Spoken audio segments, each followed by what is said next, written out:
So, ito yung manggang nabili ko. Nakita ko sa palengke kasi, merong ano, yung tumpok-tumpok, tapos 30 pesos lang. Eh, medyo mahal na yung mga manggang ngayon, 'di ba? Parang 150 pa yung kilo. Yun nga lang, may mga ganito na siya, guys, damage. May bulok na. Pero pwede pa siya kung pang juice, 'di ba?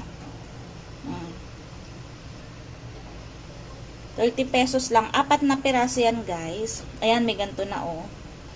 Pero itong isa, napil ko na siya. Ito yung nakuha ko dun sa isa. So, tatry ko kasi siyang gawa ng parang ano lang, ice candy or dessert or juice lang. Kasi 30 pesos, feeling ko kaya pa naman yan. So, eto na yung nakuha nating mangga dun sa 30 pesos na 4 na peraso. No? Marami pa siya, guys. Yung nakakatuwa. Parang konti lang naman yung mga bulok-bulok tatanggalan. Parang namali nga ako ng bili kasi yung binili ko evaporada. Dapat ata creme densada yung binili ko. Pero ayun na yung nabili ko. So, gawa na lang natin ang paraan kung paano siya. So, yung mga nag-shake siguro, mango shake, ganyan. Ganun na lang yung mga binibili nila, diba? Lalo na kapag mahal yung mangga. Kasi ang dami pa, oh. So, dudurog-durugin ko to. Tapos lalagay ko yung evap.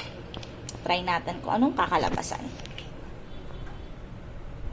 So, lagay na natin yung evap.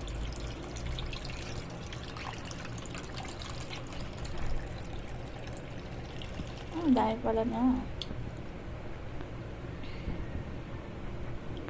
Tapos siguro sugar at saka mineral water na lang yung ilalagay ko, guys. Basta simpleng dessert lang to. So, ayan na. Halo-haloin lang. Actually, guys, experiment ko lang to. Marami na pala niyang. Wala kasi kaming blender, ganyan. Since renting lang naman kami dito. So, kung ano lang yung mga available, yun na yung gagamitin natin.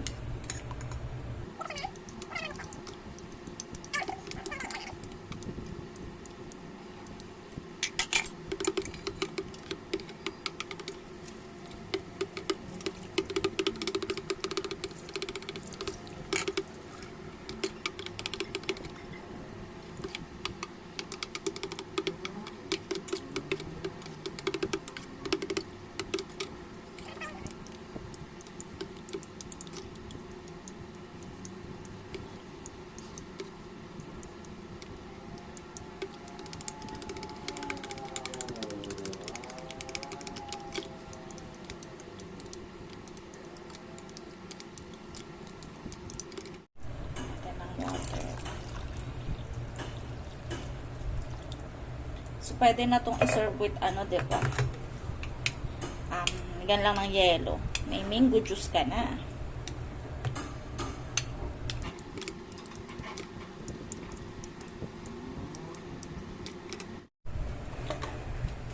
So, dahil wala tayong condensed and tipid style to, guys. Sugar na lang ilalagay natin.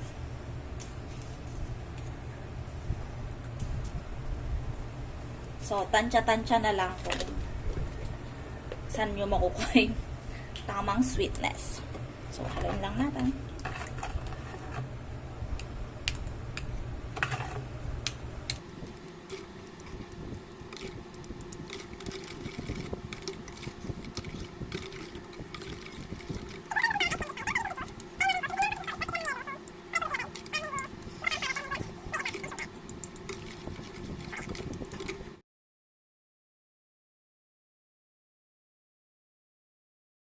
So, ayan, nakagawa ko ng 5 pieces na ganito.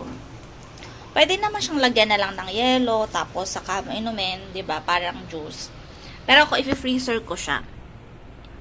Pero gagawin ko rin yan ng juice later, kung para mas matigas lang.